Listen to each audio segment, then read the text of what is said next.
Olá, meus amigos, estamos aqui no programa Amauri Resgate, onde que nós vamos abordar alguns temas aqui, falando de ação social, falando de prevenção, falando de resgate e transformação de vida. Você é o nosso convidado especial aqui na TV Relacionamento, hoje com o nosso amigo aqui, Veron, né, Veron? Isso.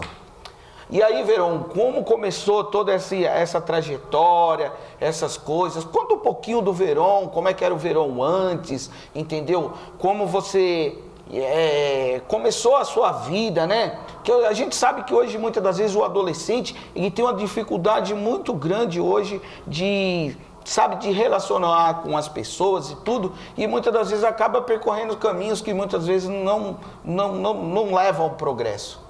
Isso aí, pastor, bacana a sua colocação, sua pergunta, porque bom lembrar que na grande maioria da inserção nas drogas, no início das drogas, isso dá-se início lá na adolescência ou até mesmo na infância. Sim. O que não foi diferente no meu caso. Eu venho de uma família, pastor, em que pai e mãe é alcoólatra, pai e mãe tabagista, ou seja, desde pequeno já tive envolvimento ali com as chamadas drogas lícitas, né? Sim. E aí, você vendo todo aquele transtorno dentro da tua casa, ou quando às vezes bebia, você chegava a experimentar, colocar o dedinho, colocar na boca, algum tipo de coisa assim? Sim, inclusive cultural, né? Na região que eu nasci, Minas Gerais, isso é cultural.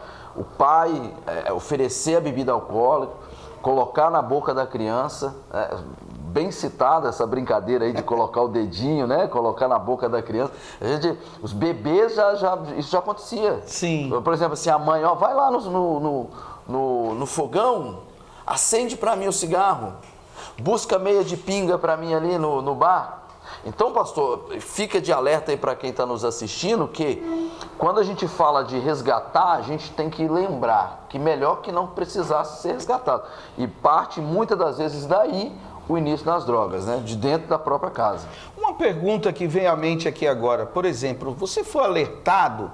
Por exemplo, hoje a gente sabe que existem inúmeras ações sociais que muitas das vezes faz prevenção contra as drogas, vai nas escolas, ProERD, etc, que levam uma prevenção. Você chegou a ser alertado alguma vez? Sim, várias vezes. Tanto a questão do ProERD, né?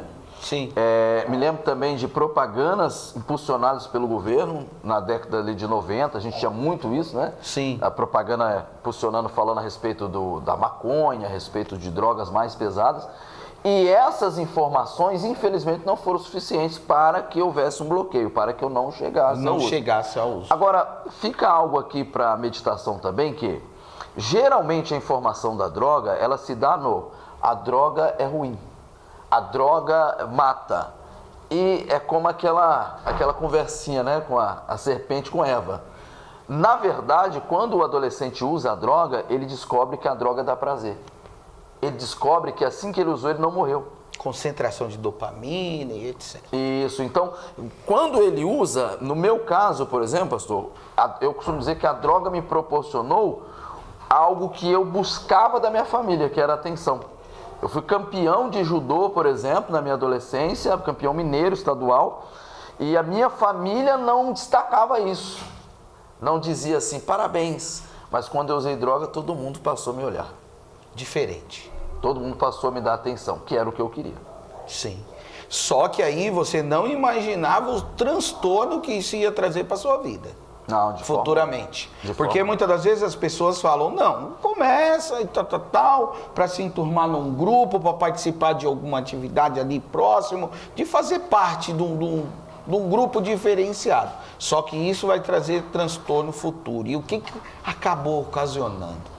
Bem, no meu caso, a inserção, ou a entrada no mundo, ou o submundo das drogas, se é que a gente pode chamar aquilo de mundo, sim, me levou a perder aí cerca de 8 a 10 anos da minha vida entre as lícitas e ilícitas, sim, chegando ao fundo de poço que a gente chama deteriorado, né, pelo crack, no qual saí da minha cidade, do meu estado, Minas Gerais, e cheguei aqui em São Paulo com 21 anos de idade. 21 anos de idade. Aos 21 anos de idade, pastor Amauri, naquela ocasião, para você ter uma ideia, 7ª série incompleta, pesando aproximadamente 45 quilos, sem moradia, sem estabilidade nenhuma. Mas foi nessa ocasião que começou o resgate da minha vida, ali no ano de 2006. Sim. Mas eu sempre costumo falar que sempre o processo é o mesmo e só muda o personagem, né? E a gente sabe que é um período agudo de tristeza, de percas. Acontece muita coisa pelo meio desse caminho. E foi diferente ou foi isso mesmo? Ah, mesma coisa. A frase é bem colocada, né? Só muda do personagem, a história é a mesma. Eu me lembro, pastor, de momentos, por exemplo, que eu vivia ali no Americanópolis, para quem é da Zona Sul deve conhecer, né? E ali naquela região, era uma região pesada. E eu morava em um porão, então assim, dividi com rato, morava no meio de sujeira, de fezes, de urina, e era uma vida assim deplorável. E esse resgate, ele aconteceu, por isso que é interessante, né, você que nos assiste, você que vai nos assistir, entender isso, que o resgate, ele começa quando alguém tem a atitude de acreditar que é possível uma pessoa ser reinserida na sociedade. E diga-se de passagem, pastor Amaury, quando você olha para um ser humano hoje, né, vivendo em uma situação de rua, os chamados zumbis, né, da Cracolândia, quando você vê um jovem nessa situação, dificilmente você consegue acreditar que ele possa sair daquela vida. Mas o senhor tem visto isso, vivido isso através dos seus trabalhos, a gente tem acompanhado, e o resgate ele é possível. E o bacana é que esse resgate, quando a gente resgata uma pessoa, nós estamos resgatando uma família, que por trás muitas das vezes está sofrendo, está padecendo, muitas vezes sem perspectiva de vida, e achando que muitas das vezes que aquela pessoa vai se acabar perdendo a vida, né? Mas aí a gente vê a transformação. Por exemplo, conheci o Veron lá na Conquista, né? Uma comunidade terapêutica, aonde que eu vi que ele tinha um talento, que depois nós vamos comentar referente a isso, e foi muito bacana, porque o tempo foi passando, né? O Veron foi entendendo o processo de recuperação, e aí ficou, né, transformado, mudado, não foi isso que aconteceu? Toda a transformação completa, né? Eu costumo dizer que, assim como a dependência ou o vício ataca e atinge o homem num todo, por exemplo, se você vê um dependente químico hoje na rua, você vai perceber que ele não tem vida social, ele então não tem vida espiritual, ele não tem vida física. Sim. Ele é atingido corpo, alma e mente. Ou seja, nesse momento de reinserção, de recuperação, precisa ser atingido também os três âmbitos do homem. E nesse caso foi fundamental para mim. Eu sempre falo físico, mental e espiritual. E a gente não pode trocar essas margens de processo, porque o físico é quando ele chega, todo arrebentado, moído. Aí você começa a trabalhar no psicológico dele, na mente dele, para a mente dele voltar ao que ele é realmente. Não com um tipo de substância, mas sim o que ele é por dentro dele, as atitudes dele, o talento dele, o dom dele, para a gente chegar na parte espiritual, que é o final, é o que vai dar um rumo e uma direção para uma novidade de vida. A cereja do bolo. A cereja do bolo. É a cereja do bolo. Bem citado isso. E aí foi esse processo que aconteceu lá. Foi na Conquista mesmo ou você teve que passar por outras comunidades até chegar? Agora, pastor, olha que interessante. No processo de resgate, no processo de reinserção, existe algo que é indispensável. A paciência, a perseverança. Ou seja, eu passei 6 anos na comunidade Conquista. Poxa. 6 anos. Por quê? Porque eu identifiquei que eu não teria a capacidade de voltar para uma sociedade, porque eu havia pulado etapas. Imagina alguém que dormiu aos 12 e acordou aos 22. Dormiu em que sentido?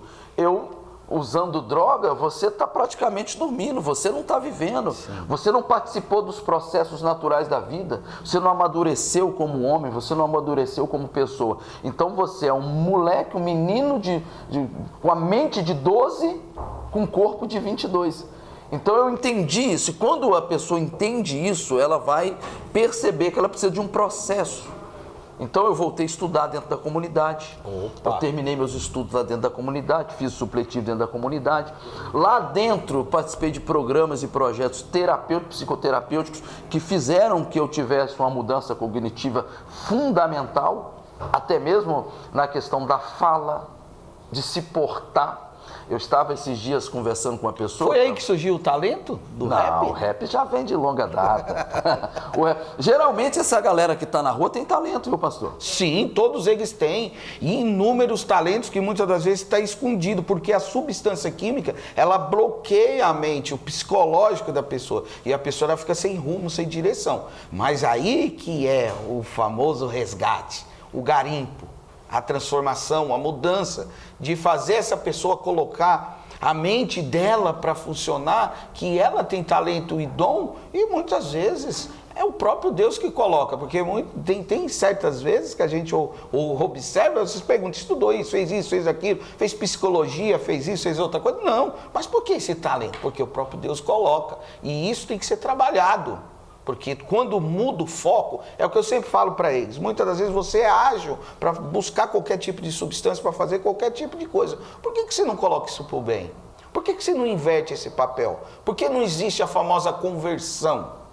Porque a conversão é mudar o rumo e a direção da vida. Aí acontece. E isso aconteceu? Isso aconteceu. A partir do momento que eu tive a oportunidade de ter um ambiente propício, pessoas tecnicamente que tinham preparo para me acolher, para me ajudar, Sim. Isso aconteceu. Por isso que é fundamental a sociedade entender isso, pastor. Nós precisamos passar para a sociedade esse comunicado, esse direcionamento de que o resgate ele tem que ser integral. Tem que ser integral. Não adianta, por exemplo, políticas que dizem assim, vamos fazer a compulsória. Sim. Vamos pegar o dependente, trancar o dependente para ele não ficar como zumbi na rua? Vamos dar dinheiro para o dependente para ele pagar um quarto de hotel? Vamos dar um recurso? Isso não resolve. O que resolve? É o homem num todo sendo tratado. É você pegar o indivíduo, reeducar o indivíduo, capacitar o indivíduo, reenviar o indivíduo, para que assim ele consiga não só estar em sociedade, mas porque a maior dificuldade que a gente tem observado, isso é hoje, é reintegrar o dependente à sociedade. Porque muitas vezes a família já não crê mais, porque é tantas coisas que ele fez que não tem mais como confiar naquela pessoa, perde total confiança. Aí a sociedade é a mesma coisa, porque eles olham um período curto que hoje, muitas das vezes, eles acabam colocando, né, de um tratamento ter 180 dias. 90 períodos de desintoxicação e 30 de ressocialização. Isso é instituído pela lei RDC 29, etc. Então, tudo isso tem que ser abordado. Então, aí aconteceu aquela transformação total. Total. A gente conseguimos ali no ano de 2012 para 2013 sair da instituição já tendo um direcionamento, ou seja, já podendo trabalhar, né, já podendo empreender, já podendo disputar uma vaga de emprego. Porque imagina para você ver, pensa comigo, Sim. Uma pessoa que saiu da rua, uma pessoa que é semi-analfabeta, uma pessoa que não sabe se portar perante uma sociedade. Aí essa pessoa é jogada no campo dos leões. Sim. Como que essa pessoa vai procurar um emprego, por exemplo, se ela não sabe se comunicar? Se ela não sabe se portar, se ela não sabe se colocar no seu devido lugar. Então, assim, o projeto de resgate, reinserção social, ele é fundamental, Brasil, fundamental. Se nós queremos hoje ter um avanço contra, né, vencer a questão da violência, a questão da droga-adicção, passa pelo resgate, passa pela pessoa resgatada. E hoje, como é que é o Verón hoje? Resumidamente, hoje nós estamos aí trabalhando, empreendendo, sou empreendedor, empresário na área de serviços, né, e comércio, então trabalho hoje com pastelaria, trabalho hoje também com lar de idosos, né? Sim. E trabalho com a música, né? Trabalho com a música. Sou rapper, né? Rapper do segmento gospel, e a gente estamos trabalhando dessa forma aí. Sim, então quer dizer que transformação não aconteceu total. Me explica, como é que eu faço para te seguir nas redes sociais, em tudo? M Veron Rap Cristão. Aí você vai me encontrar no Instagram, YouTube, por ali. É isso aí, meus amigos. Mais uma entrevista aqui hoje com o Veron. E aí, se você quiser saber mais alguma coisa, pode entrar nas nossas redes sociais, Amaury Resgate. Se você colocar no YouTube, no Google, Amaury Resgate de Vida, você vai ver todas as matérias que a gente está fazendo junto aqui com a TV Relacionamento.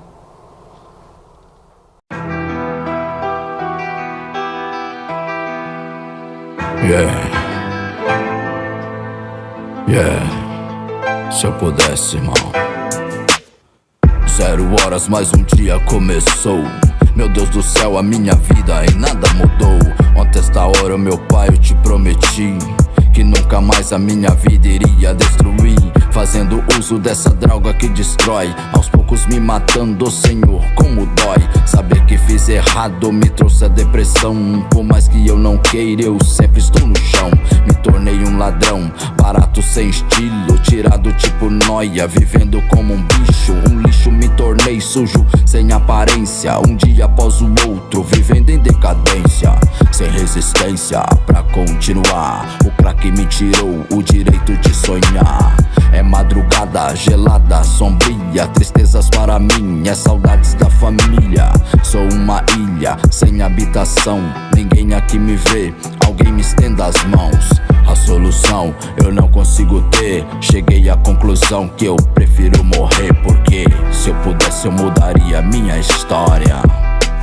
A minha história, oh. Se eu pudesse eu mudaria a minha história, oh. Tomei a decisão, são 3 horas da matina. A faca foi pegar pra tirar minha vida. Fui pelo corredor, olhando pra parede. Minha mão tava suando e me deu uma grande sede. Meu corpo nunca esteve nesta situação. Sinto calafrios a mil, o coração. Bem perto do fogão, estava a geladeira. Do pouco que sobrou, a lata companheira. A cinza preparada, a pedra derretia. Por alguns segundos minha mente percorria lembranças do passado e tudo que eu passei, desde o nascimento até o dia que eu fumei. Pela primeira vez fiz uma reflexão, uma lágrima se forma dentro do meu coração. Mas tô na decisão, não vou voltar atrás. Custe o que custar, eu não uso nunca mais. Espere, aliás, acho que deveria deixar como exemplo para os jovens de hoje em dia. Essa minha história, o meu depoimento. Qual foi a razão que causou meu sofrimento? Parei por um momento, comecei a escrever pela última vez, pois hoje eu vou morrer. Se eu pudesse eu mudaria minha história. A minha história, oh. A minha história. Se eu pudesse eu mudaria a minha história. Se eu pudesse eu mudaria a minha história. 4:59, suspense que prossegue. Escrevo minha história que é curta, muito breve. Papel, uma caneta e o clima de solidão. Só tenho 20 anos e 6 de destruição. 14 de idade, na roda da malícia. Cigarro de maconha bem no topo da lista. Eu não imaginei, Joe, no primeiro trago, que aquela erva tola me traria o fracasso. Ela se tornou fraca, já não me preenchia. Preciso aumentar, mais drogas eu queria. O crack aparecia aos 15 de idade, levando a minha paz, minha felicidade. Me tornei um covarde, um grande parasita. Minha mãe me vendo assim preferiu perder a vida. Perdi tudo que eu tinha, orgulho, namorada. Fumei, joguei no lixo, não me restou mais nada. Hoje uma piada pra toda a vizinhança. A lata indo nóia, mais um chão sem esperança. Todos querem distância, pois represento os fracos. Já não aguento mais, vou sair desse buraco. A faca tá no braço, meu pulso vou cortar. Quando eu preparei, eu ouvi alguém chamar. Oi, moço. Pois não, dona, qual foi? Ô, moço, tudo bem? Eu vim te falar uma coisa. Pra você não desistir do seu sonho, tá ligado? Não desista, que Deus pode mudar a sua vida. Você acha mesmo que Deus pode mudar a minha história? Sim, ele morreu de braços abertos para mudar a sua história. O Senhor pode mudar a tua história. A minha